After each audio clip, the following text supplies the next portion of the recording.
Sa survey po na isinagawa ng Okta Research, lumabas na mas nakararaming Pilipino ang pabor na bumalik ang Pilipinas sa ICC. Is this something that will further the President's openness to rejoining the ICC, or will it create a sense of urgency for the country to rejoin the ICC? Sa ngayon po ay hindi pa po natin napag-uusapan yan, hindi pa po nababanggit ng Pangulo. Pero yung ganito mga sentimiento po ng ating mga kababayan ay dinidinig naman po ng ating Pangulo. So tignan na lang po natin sa mga susunod na araw kung ano po ang magiging saloobin ng Pangulo sa pag-rejoin sa ICC. Justice Secretary Jesus Crispin Remulla said yesterday in an interview na he has already relayed to the President his intentions to apply for the Ombudsman post, which will be vacated by mid this month.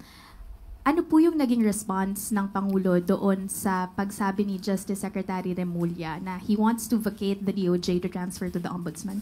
Wala pa pong nababanggit ang Pangulo kasi wala pa rin po yung shortlist na tatanggap ang Pangulo. So hintayin na lang po natin kung ano po ang magiging pasya pag sa tamang panahon. But does Remulla have the blessing of the President to vacate the DOJ? Yan po naman ay kanyang pagpapasya kay SOJ Boying Remulla. So hanggang ngayon ay wala pa naman po, hindi pa po nababakante ang Department of Justice. So hintayin na lang po natin. Last follow-up question. Meaning, ma'am, hindi pa nagpe-prepare din ng backup shortlist ang Pangulo with regard to the possible replacement of Remulla should he be accepted by the JBC? Opo. As of now, wala pa po tayo nakukuhang detalye kasi wala pa rin pong short notice para po sa posisyon ng Ombudsman. Jean Mangaluz, philstar.com. Good afternoon. So the DBM is set to submit its budget to Congress, the proposed 2026 budget to Congress this month. So what can we expect, especially since very controversial yung budget natin for this year? Lagi naman po ang Pangulo, sabi nga po natin kung ano ang makakabuti sa mamamayan at para sa bansa. So ngayon po, patungkol po sa PhilHealth Funds, ito po ay isinumiti pa lang, so pag-aaralan po ito. Tandaan po natin, muli, ang gusto po ng Pangulo ay mapaganda ang buhay ng bawat Pilipino, maging mas magaan at mabigyan ng magandang serbisyong medikal at pangkalusugan.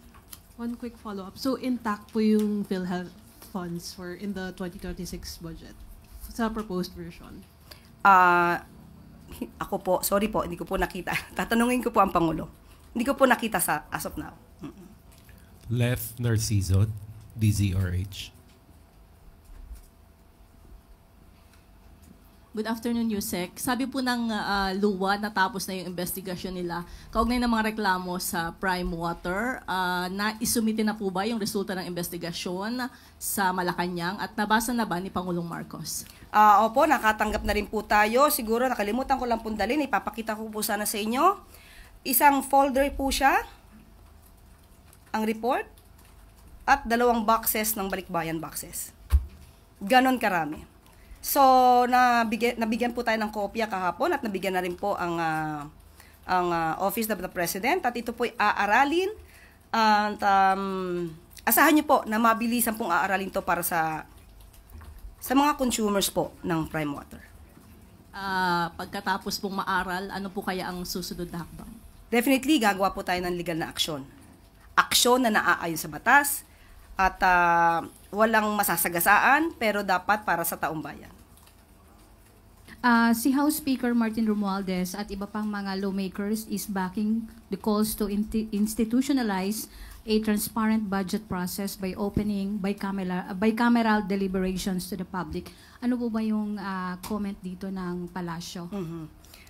We respect the independence of the Congress, pero kapag po ang pinag-usapan ay pagsasapubliko ng anumang transaksyon patungkol sa gobyerno, mas maganda po talaga na maging transparent ang bawat galaw ng taong bayan. Thank you, Yusek. Next, Ana Bajo, GMA News Online. Good afternoon, Yusek. Ma'am, yesterday, Ariel Nepomuceno took his oath as the new BOC Commissioner. Ma'am, may we just get the reason why Bienvenido Rubio was replaced? Katulad ng ating sinasabi, ang Pangulo, ang nais po talaga ay makapagbigay ng mas magandang serbisyo ang bawat heads of agencies, ang bawat leader na nasasakupan ng ating Pangulo. Hindi lamang po isa ang pinalitan, anim po kasama po ang commissioner ang napalitan.